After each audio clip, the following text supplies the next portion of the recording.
Welcome back. This is Beth Greer. I'm speaking with John Rappaport. He's an amazing medical journalist who seems to be walking alone sometimes, and with his strong voice talking about these issues of medicating the masses and dealing with issues like vaccinations. And so we were just about to hear about what you were going to talk about, how it appears that infectious diseases have declined in the West, but isn't this due to vaccines? That this is what they're saying. This is what they're telling us, right? Right. Are there other factors involved? Yeah, vaccines is not one of them. Oh, okay. The other factors, the real factors, and I would recommend finding this book, probably out of print now, Ivan Illich, Medical Nemesis, 1976, I believe. Nutrition, better sanitation, eliminating overcrowding, rise of the middle class.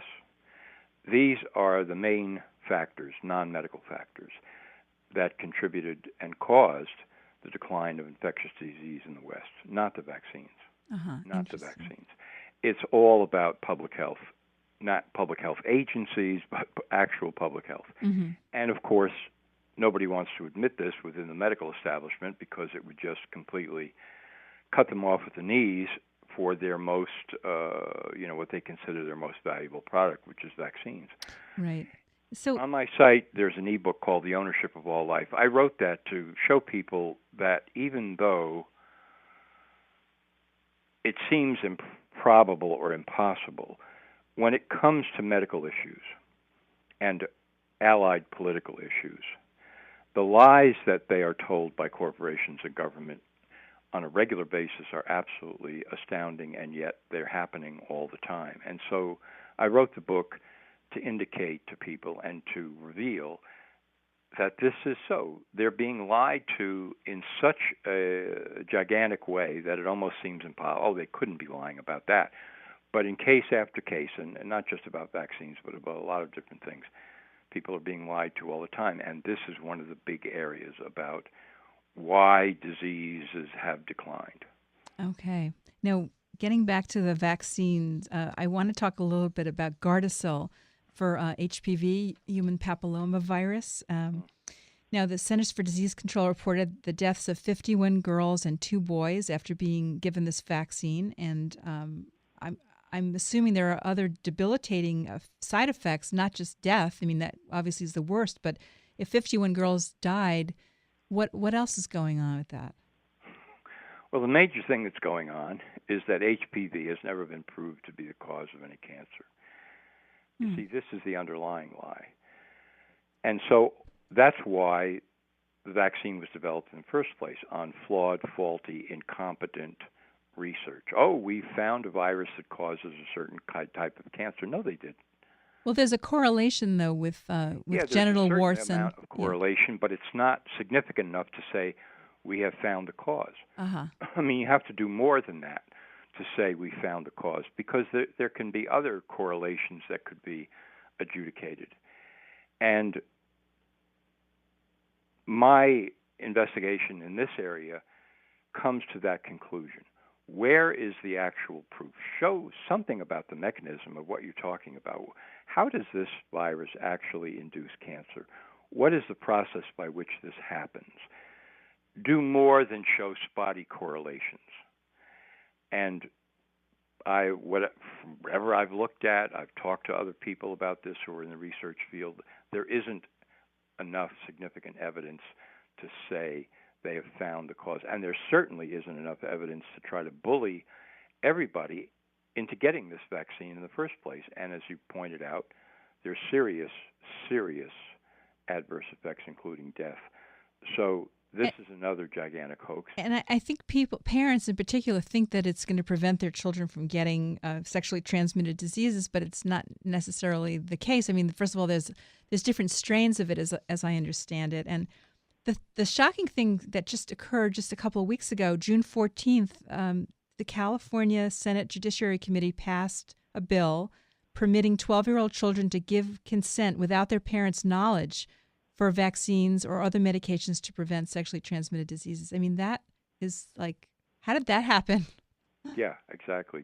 That's just, brain busting to think about that. Obviously, the reason that it was passed is because children can be propagandized and hypnotized into doing this on a regular basis, and if they don't have to talk to their parents, they can go have it done themselves.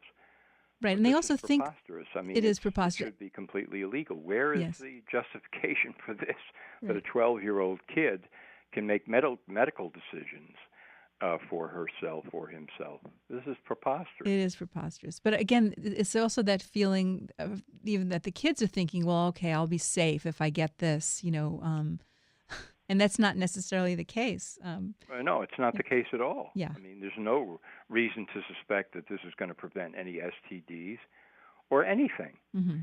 And then you're opening up yourself to adverse effects, including death. Right.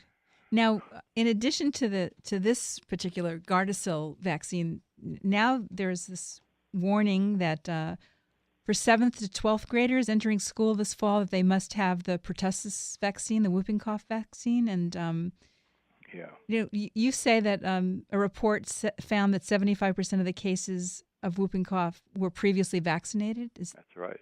That's made the press for a day or two. Guess what? And I know the reporter source on the story who pointed the reporter in that direction, because the reporter was going to investigate, well, what's this outbreak of whooping cough all about? And the source said to the reporter, while you're doing this, you might want to find out how many of these people have been previously vaccinated for that disease. And lo and behold, gee whiz, 75% had been vaccinated. So you can draw two conclusions from that. One, you could say, well, the vaccine's ineffective, in which case, why are they delivering it? And two, the vaccine is causing cases of the disease, supposedly, that it's preventing. I'm wondering also whether they might say that the vaccine has worn off because, pertussis is given to infants, and maybe now they need a booster. So it's another way to get more vaccines into the kids. Absolutely. No question about it. They are doing that. They are saying that. That's the reason that they're, giving for how it's possible that 75% of the people who got whooping cough were previously vaccinated. But so what can parents do? I mean, it's very frustrating. First of all, they don't have to have their kids get vaccinated in order to go to school. Well, in California, you don't. You can sign a waiver, but I know in other states, they're like, I think New Jersey, for example, they're mandatory. Well, I wouldn't say that. I'd have to do a little bit of research, but to my knowledge, the exemptions, which vary from state to state, still hold, in the sense you've got three possible ways of getting out: philosophic objection, religious objection, medical objection. Now, the way these function in different states is different, so you have to look this up. But it can be done. In some states, it's tougher than others. In New York, for example, it's tougher than in California. California is one of the easier ways. And a friend of mine went to school and said, you want to vaccinate my kid against whooping cough, right? Nurse said, right. She said, well, I'm here to sign a waiver so that this is not going to happen. The nurse and she went back and forth. The nurse suddenly realized, hey, this woman knows what she's talking about. And she said, okay, here it is. Woman signed a waiver. That was the end of that. Boom. Kid did not get vaccinated, can go to school. But you see, all the propaganda in the press has been, and even the law that was passed stated, you have to get the whooping cough vaccine to go to school. Right. But not true. Absolutely not true. You know what I discovered? Because I have a school-age child, that's true for schools. But something like a summer camp, for example, they say we're a private organization and we don't believe in the waiver, and if you don't get vaccinated, you can't come to camp. Yes, that certainly can be done. Private organization, private company could say, if you want to come to work here, you've got to get a vaccine. Mm-hmm. Sure, it can be done. Right. So it's frustrating, for parents who don't want to have so many of these chemicals in their children, and thinking about it it's just mind-boggling that the amount of vaccines in small babies is just, to me, is just insane. Hepatitis B shot on the day of birth. Yes. Not at 2 months, but at the day of birth. against a sexually transmitted disease or needles from, shared needles from shooting heroin. So now they're saying, well, baby is a great risk for one of these two things. Really? We're going to vaccinate the kid with hepatitis B. Unbelievable. Unbelievable. Now, is it true that the Supreme Court just upheld a federal law prohibiting parents from suing vaccine companies for Yes. damage? So, Yes. when did that happen? The story on that is, if parent wants to sue vaccine manufacturer because child was, let's say, brain damaged by vaccine, and the parent is basically saying the design of the vaccine should have been better, or the design was flawed, Supreme Court upheld the law saying that's not okay. You cannot sue a vaccine manufacturer on that basis. You have to go through the government's Vaccine Injury Compensation Program, the ICP, where you could be awarded damages, but it will be far, far less than you might win in a lawsuit. But you cannot sue the manufacturer. This was a deal, basically, that was struck between vaccine makers and the government in 1986 when the law was first passed. Vaccine makers went to the government and said, look, gigantic lawsuits against us.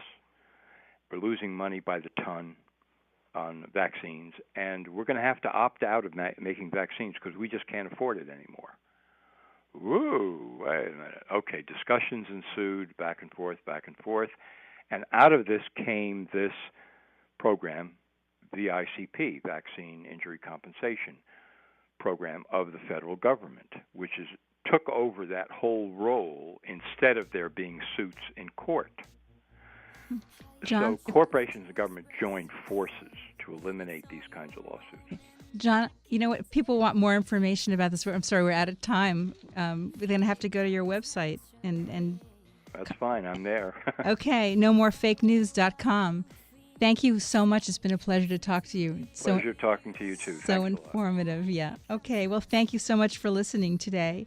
For podcasts and more information on my show, visit yoursupernaturallife.com. You can also download the show on iTunes. Have a supernatural week, and see you here next week. I'm Beth Greer.